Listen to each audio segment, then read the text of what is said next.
ensemble part, your phrase, your 8-bar phrase may have this shape, but bar number 6 might have something that is this strange rhythmic difference or note difference that needs to come out in the total texture.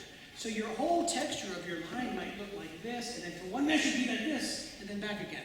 The dynamic contouring in your individual part as an ensemble player is not the same as when you're playing in solo, or playing only the melodic. So you have to identify those moments where, in this instance, I'm going to bring out this one note. It can be one note, or it can be one measure.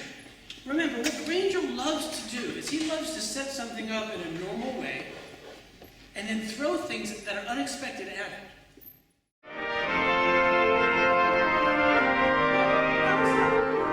I'm seeing and hearing little important things, but you're not buying into the fact that you have to make it 2 or 3 dynamics louder. Da-da-da! You got to play it out much, much louder. I'm looking at before measure 33. I'm seeing 8 low parts. Yup-a-bum-bum, yup-a-bum, yup-a-bum. For a moment there, he's turned time around, but you're not making a big deal of it in the bass clarinet part. So you have to do much, much more to use your imagination to find where he's changed meter around, or where there's a counter-melodic part. And you have to bring it out much, much more. This is not subtle music. It's 7 after 49. You've got this crescendo, that all of a sudden becomes counter-melodic, doesn't it? Then diminuendo again, and then look before 65. 1, 2, 3, 4, 5. Before 65, you have all these moving lines that become counter-melodic. So when you're counter-melodic, you have to decide, am I answering? And when you're answering, you've got to be louder than the question was. So there are times that counter-melody must be louder than melody. 49. 1 and go.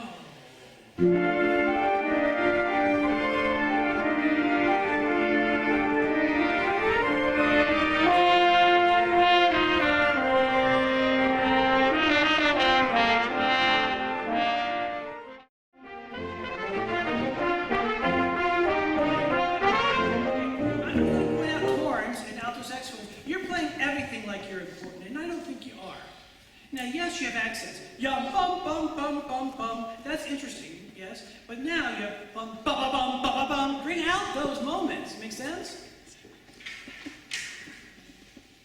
Here it is. Ready? You have to use your imagination. That's what's so much fun about it. You get to use your imagination. Here it is.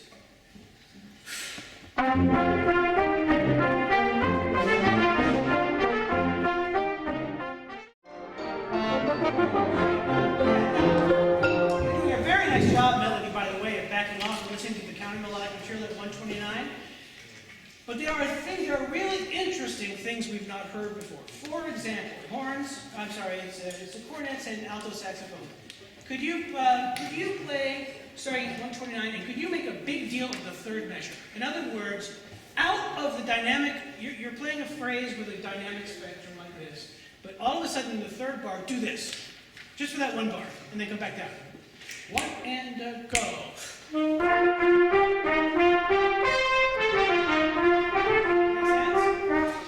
Because that is something that's going to play counter to what everything around you is. There's other moments that in this 16 bars that have the same kind of thing. For example, I'm blind without my glasses, sorry.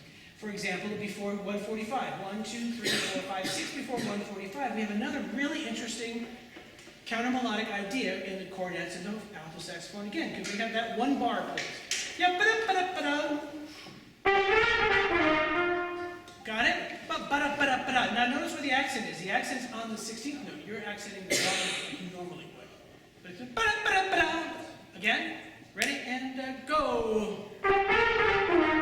Okay? Now we put that together. Now everything else stays the same. The balance between counter-melodic material and melodic material is great. But now we have these little hidden gems that are going to pop out. Ready? Here it is. Ready? Pick up to 129. 1 and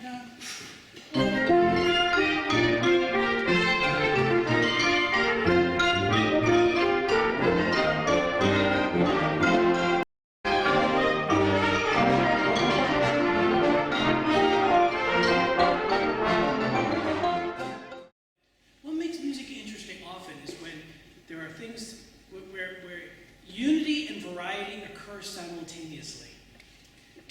We've heard this before 1,000 times, right? This yum, bum, bum, bum, bum, the theme. But almost every time, it's a little bit different. It's in a different environment, it's got a different articulation. And here, in this section, we have a second theme which becomes almost more important, but the initial theme at 209 is still there. But listen to what Grainger does to it. At 209, the people that have the melody at 209, it's a piccolo, flute, oboe, B-flat clarinet, and xylophone, who's not here today. Ready? Listen to what happens to the theme here. Very interesting. What?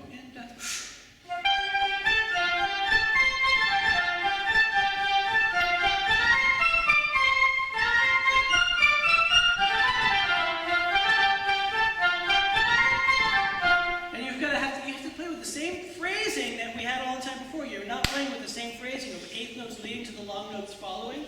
The forward motion feeling that we've established when the theme is normal, but now it's got this kind of modal feeling to it. Very interesting, isn't it?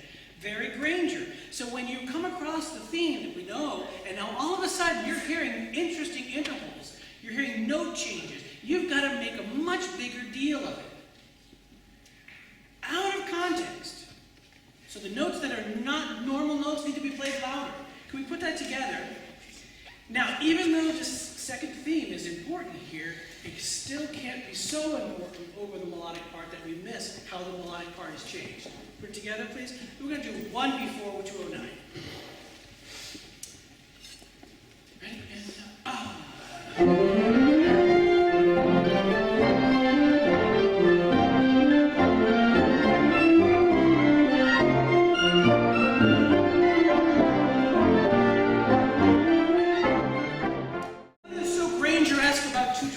what would the Grainger-esque things be at 225? Big dynamic contrasts, yeah? Absolutely. What else? I'm sorry? What about the rhythm? Where? We've got some syncopations in the accompaniment. We have this wonderful horn, heroic horn out of the blue. We've never heard that before, and all of a sudden, no! And that's a big deal. You got to make a big deal out of it. Here we go, one before 225. Big contrast. Articulations, dynamics, specifically. Ready?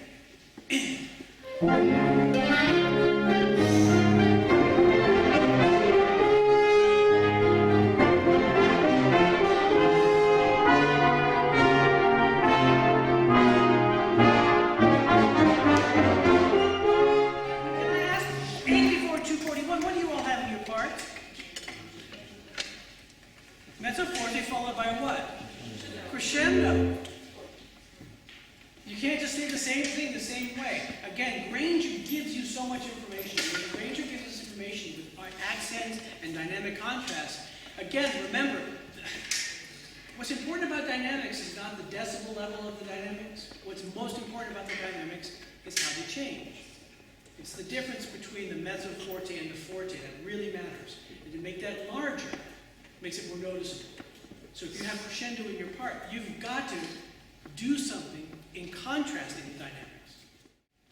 Rather than waiting for the conductor to say, okay, now in bar number 37, horns, you're important there and here, it becomes a scavenger hunt for you now.